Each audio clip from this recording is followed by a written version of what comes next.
If you're having a little bit of trouble getting your respace to sit properly in your song, maybe it's a little bit loud and overbearing, but then when you turn it down, you just kind of lose it all together, then maybe a little bit of mid-side EQ can help. And so I wanted to first take a look at a song by a bigger artist named Shipwreck that has a respace in it, and then we'll just pull up a patch in Serum and I'll show you how you can process it in a similar way with the Ableton stock EQ. So this is the song by Shipwreck. It's called The Function. I don't need an introduction, 'cause you know who I am.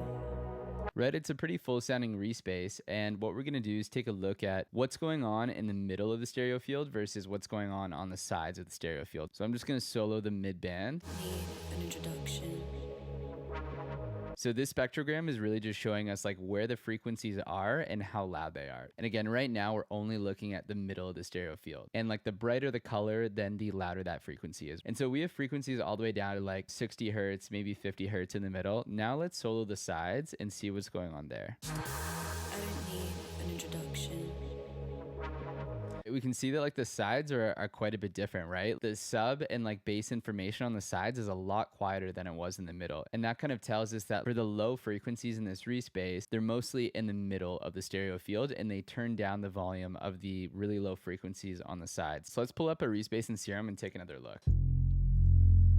There's no processing on it right now. And let's analyze what's going on the mids and the sides, just like in the Shipwreck track. Let's take a look at the middle first.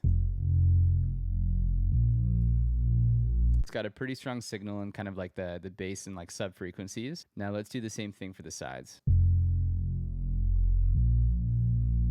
We have almost just as much volume on the side frequencies as we do in the middle. And I'm not trying to say like having low frequencies on the side is a bad thing, so you should always cut them out. But if they're really loud on the sides, I find they can be a little bit tiring to your ear and again, just like a little bit overbearing. So one thing that we can do is I just have the stock Ableton EQ pulled up here. And the first thing I'm gonna do is switch it from stereo to MS mode, which means mid side. And that's going to allow us to EQ the mids versus the sides of the stereo field differently. So when it's an orange here, I'm affecting the side frequencies. Option one, if we want to be really drastic with it, is just high pass everything and we can slowly drag this up until it starts to feel good.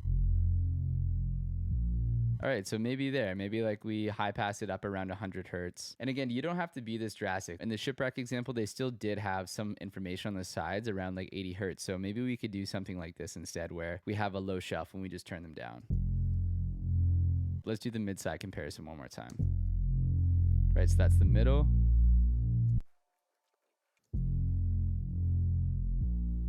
So we could probably even be a little bit more drastic with this. So that gets us a little bit closer to our reference. And again, it's just like a little bit easier to listen to, at least in my opinion. So again, I'm not trying to say that like always cut out the information on the sides below a certain frequency. I've just found in my experience that turning those frequencies down on a respace specifically can just help it fit your mix a little bit better and sound like less tiring to your ears.